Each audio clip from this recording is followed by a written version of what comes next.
Cara amiga, caro amigo telespectador, iniciamos hoje uma jornada na qual encontrar-nos-emos aos domingos, às 8 horas de Salvador, e horário oficial de Brasília, às 9 da manhã.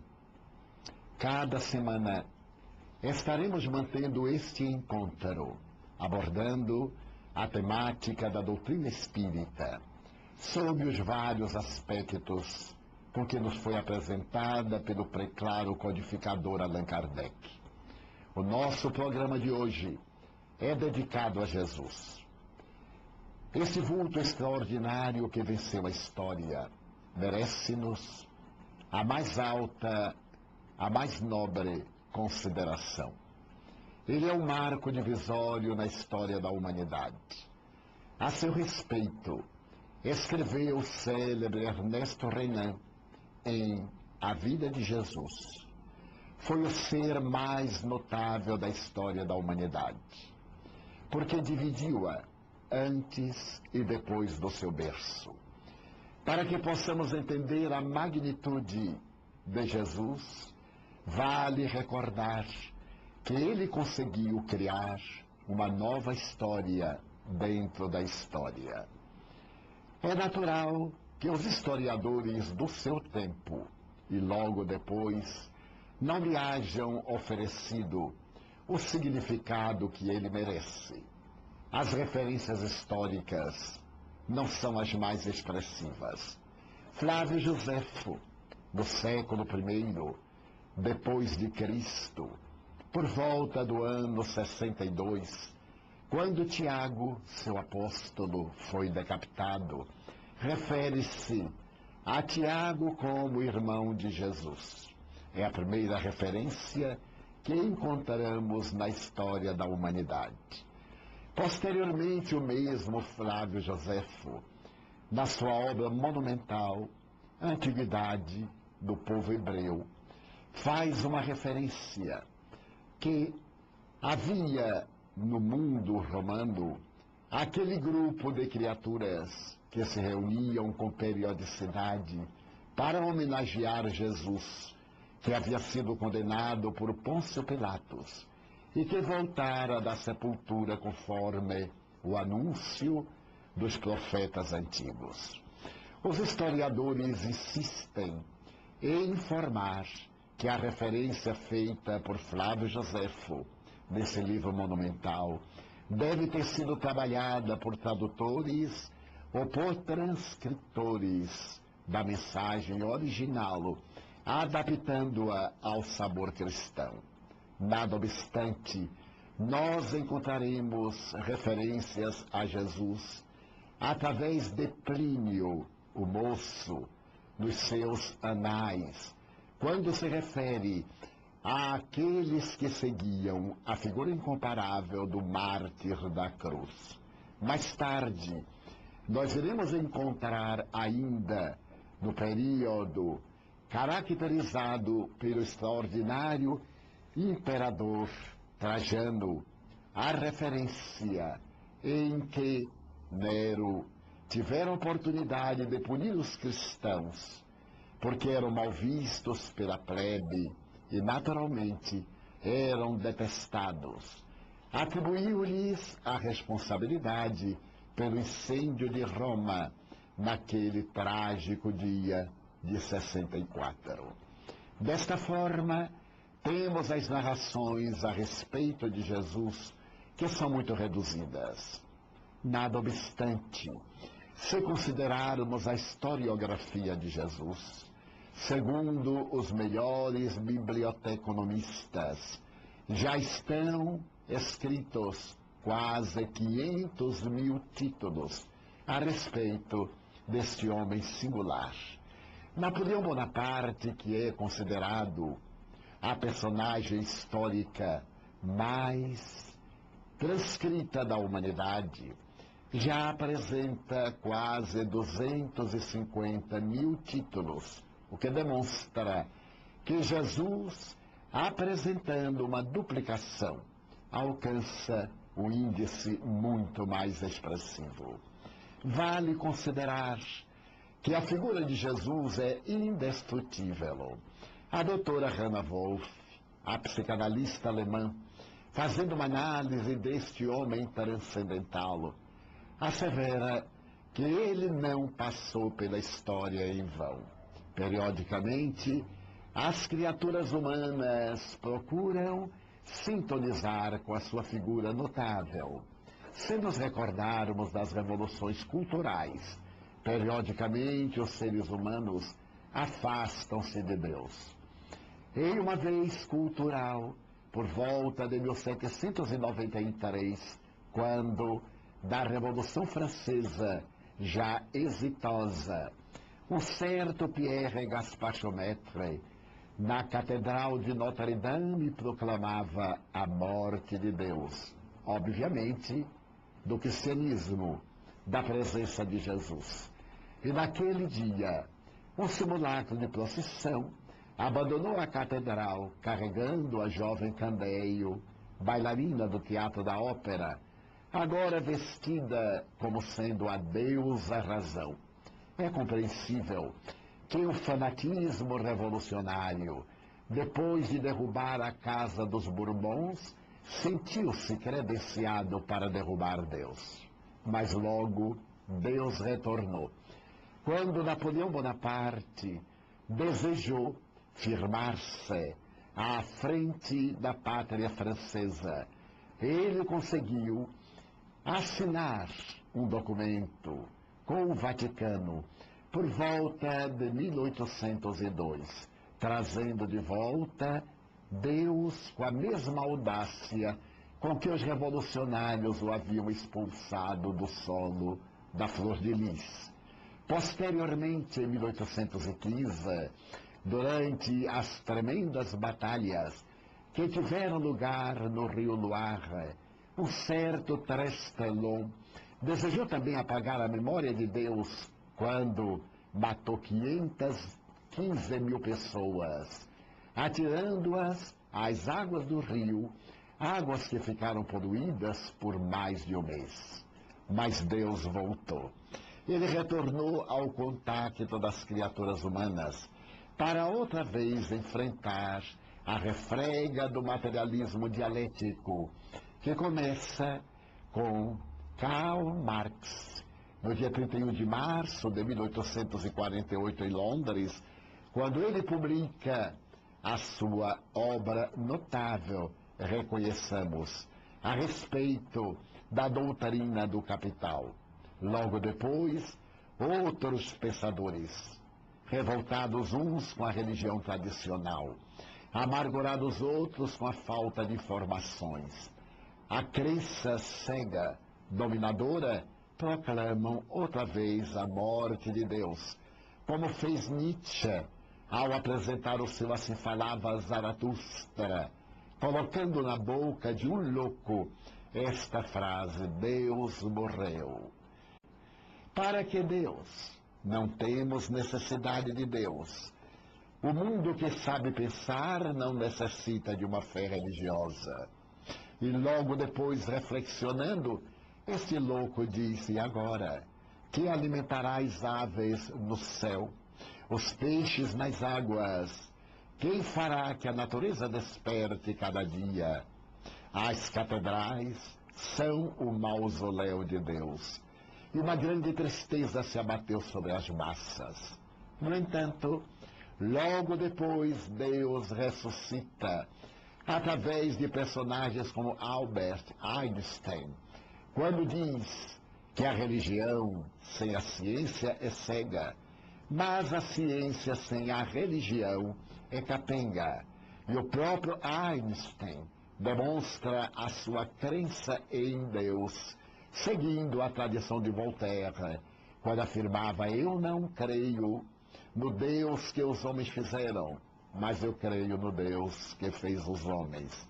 Ora bem, nesse raciocínio, vamos encontrar no século passado a Revolução Hippie, a anarquia, uma nova sociologia, a morte da hipocrisia vitoriana, o surgimento de uma nova era.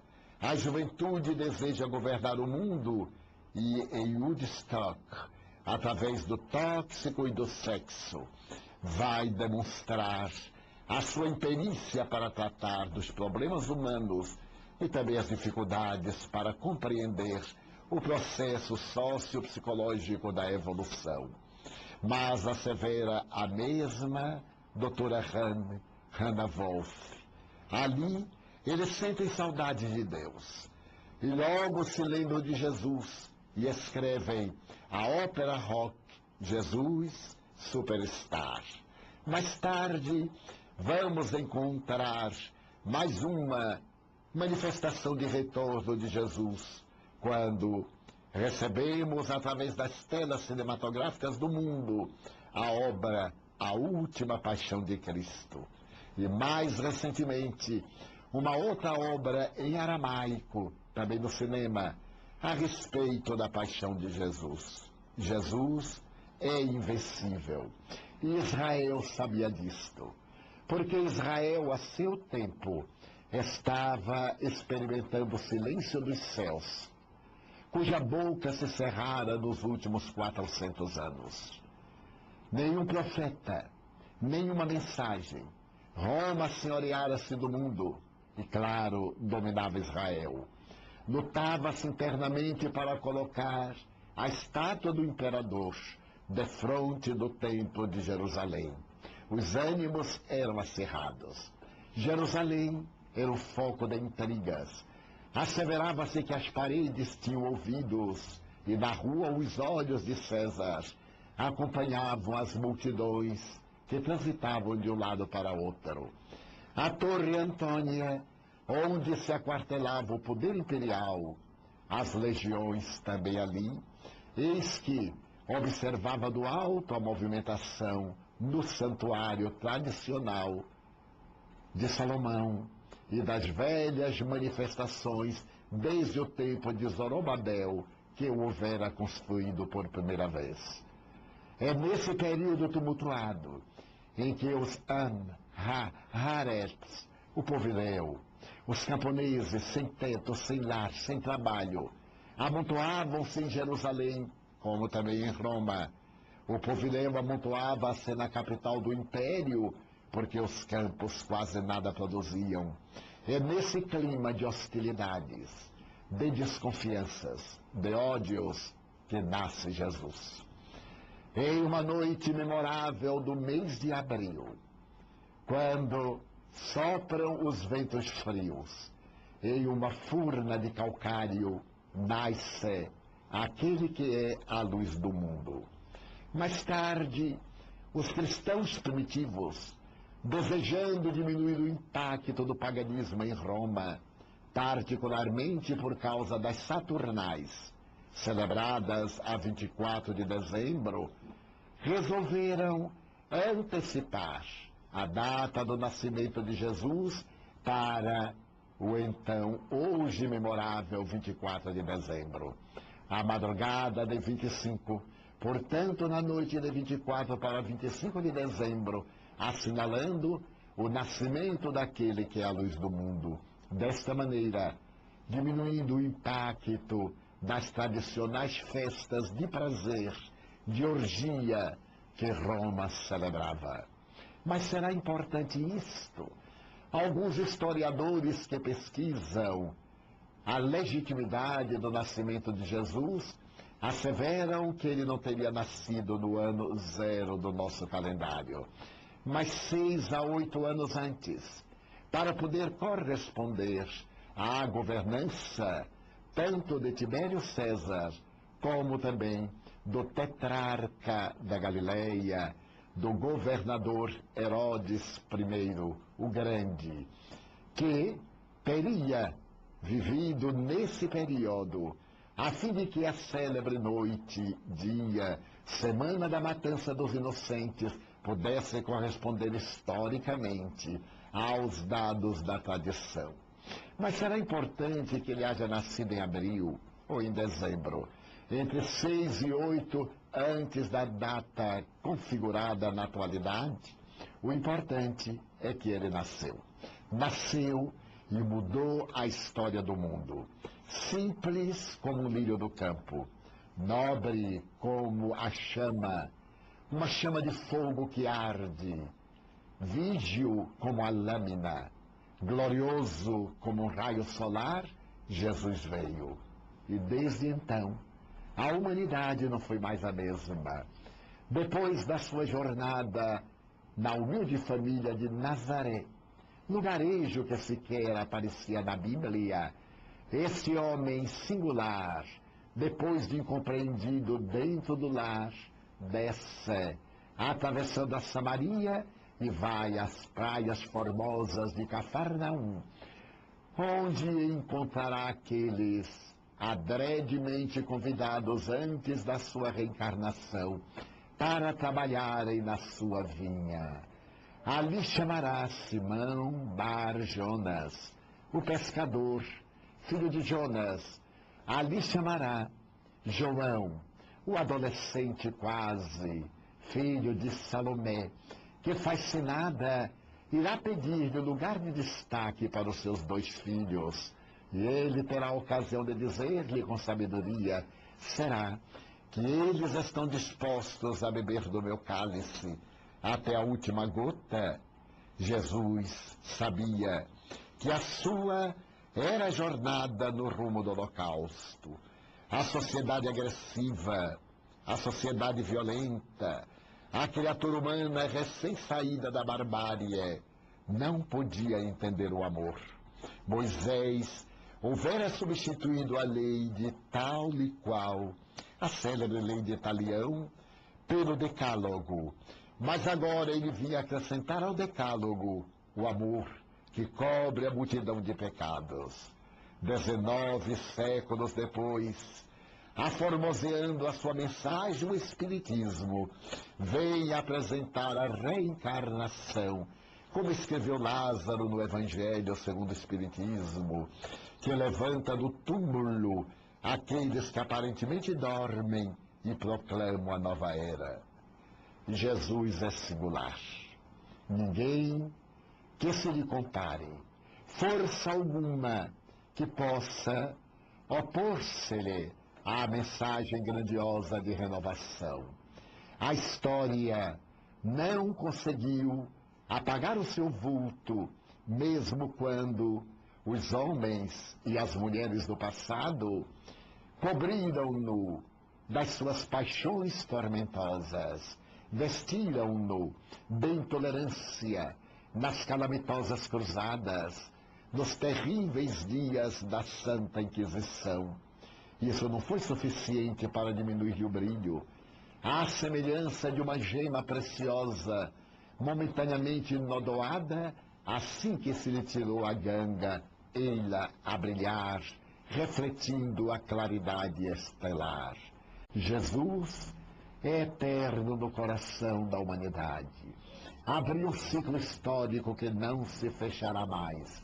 E graças ao Espiritismo, que hoje vem para poder ampliar-lhe o significado no coração do mundo aturdido, ele permanecerá impoluto, estoico, intimorato e intemerato, conduzindo todos os seres na direção de Deus, quando então será instalado na terra o reino de amor e de solidariedade.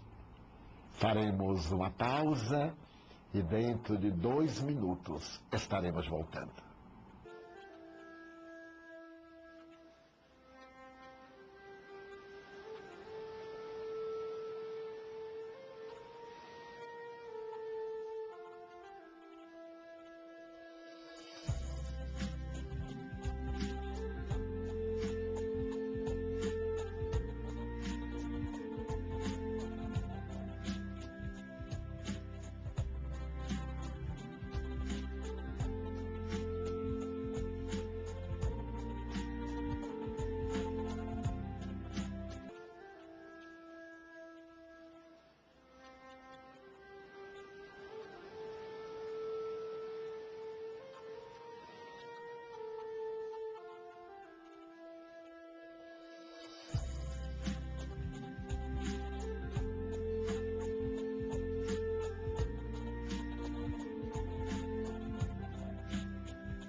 Desejamos recordar aos nossos caros telespectadores que o nosso site é www.tvcem.com e também poderão dirigir-nos perguntas para que as possamos responder no último domingo. Portanto, depois de ouvirem alguns programas, aquilo que lhes suscitar dúvidas, por favor, anotem.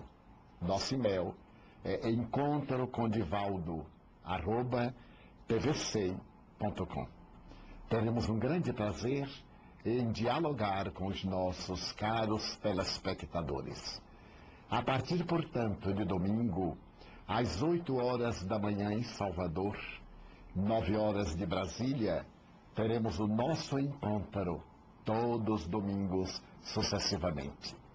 O espírito Joana de Ângeles, como vem fazendo há aproximadamente 60 anos, escreveu a sua mensagem de Natal, que intitulou como Paz na Terra. Oferecemos-la aos nossos telespectadores, na palavra da veneranda benfeitora. Diz ela: o povo escolhido estava muito cheio de si e de angústias para poder receber-lhe e para poder entender-lhe a mensagem de libertação. Assinalado pelos cativeiros no Egito e na Babilônia, as suas eram ambições belicosas, agora que se encontrava sob as dominadoras legiões romanas. A sociedade estava dividida entre os poderosos e os miseráveis.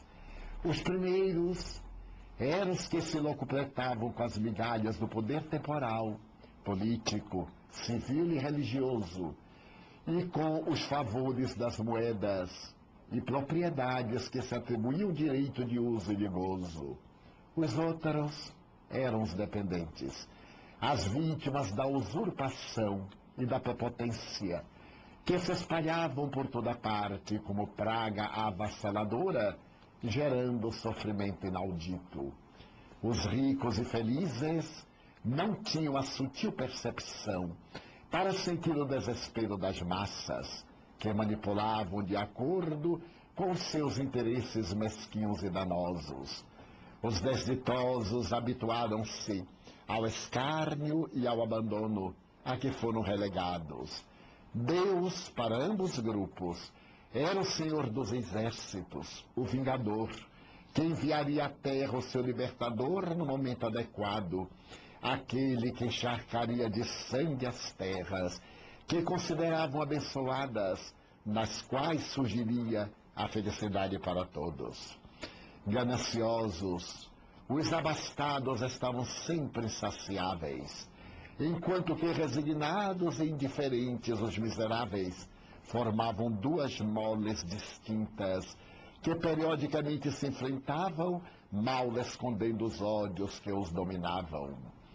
As tricas farisaicas, as covardes perseguições a qualquer preço, mesmo as de natureza religiosa, baseadas em sofisticados artigos legais, elaboradas para proteger os poderosos, multiplicavam-se no seio dessas massas agitadas.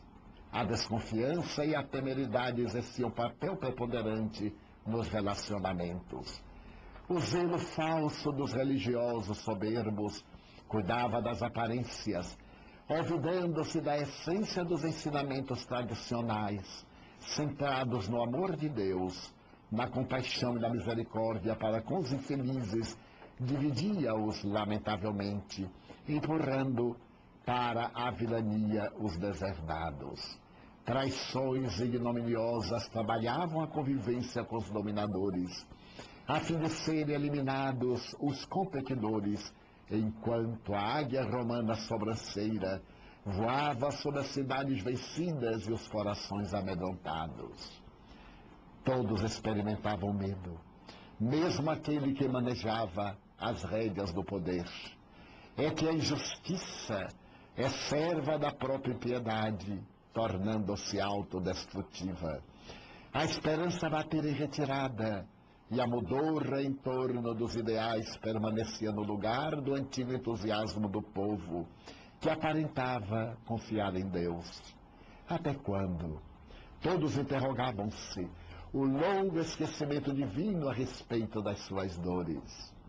Assim era o povo de Israel, os orgulhosos filhos de Abraão, naqueles já longínquos dias, que assim comportava-se atrevendo-se a considerar-se como eleitos, mas cuja conduta os desmentia. Israel, pois, não o merecia.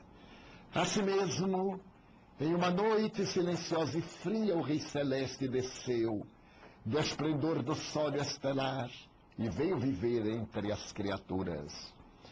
Elegeu um burgo onde as tradições situavam como berço o lugar em que nasceria o Messias. Evitou testemunhas do momento em que tomou o envoltório material, a fim de confundir-se com a massa, viver com todos, sendo diferente dos mesmos. Fez-se acompanhar de coortes espirituais, que prepararam a psicosfera em que mergulhou, e de animais domésticos em doce convívio de amor. Logo recebeu a visita de pastores anônimos e de reis magos que o homenagearam, em demonstração da sua grandeza, momentaneamente apagada no berço de palha da singela estrebaria. Escolheu um período ruidoso, festivo, a fim de preparar o advento da Boa Nova, como mensagem encantadora e pura, assinalada pelos júbilos do coração que se desencarcera das paixões e da mente que se exalta na direção do amor. Aquele nascimento singular, no momento de grande alucinação coletiva na Terra, deveria dividir os fastos da história, assinalando o seu como o período da preparação da paz. Não era um conquistador odiento, que vinha armado para os combates destrutivos, mas um vencedor que viera somente para amar.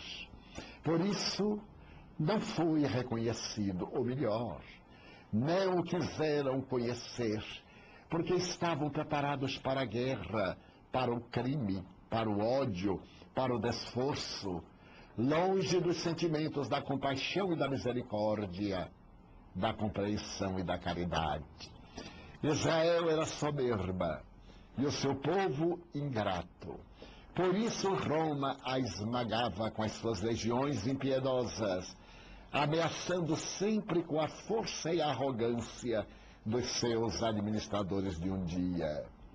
Não havia lugar naqueles corações para a compreensão da fragilidade humana, da temporalidade de todas as coisas, para o esforço de solidariedade. Forte, então, era aquele que esmagava, mesmo que fosse vencido logo depois pela doença, pela desgraça política, pela morte. O fraco era odiado, porque não revidava, nem disseminava o desprezo ao inimigo em face da sua situação subalterna. Jesus, porém, foi a força do amor que modificou as estruturas do pensamento e da razão, alterando por definitivo a face do planeta. Nunca mais a Terra seria a mesma depois dele. Antes, sofria o peso do carro da guerra perversa e das devastações do ódio. É certo que ainda não cessaram os combates do homem e da mulher contra os seus irmãos. No entanto, permanece o sentimento de fraternidade em memória e em homenagem a ele. Combatido, permaneceu amando. Odiado, continuou amando. Crucificado, persistiu amando. E morto, ressuscitou do túmulo, a fim de prosseguir amando. Quando chegar a evocação do seu Natal, ama em memória do seu amor. Não te preocupes em oferecer coisas na alucinação mercadológica em que ele é substituído por Papai Noel, o esdrúxulas figuras outras em sórdido combate contra a sua existência entre nós. Lembra-te de doar-te, de fazer algo mais pelo teu próximo, além do que o dinheiro pode comprar com indiferença, mas que somente o amor pode ofertar. E celebra a evocação da noite inesquecível, contribuindo com todo o favor em benefício da paz na terra.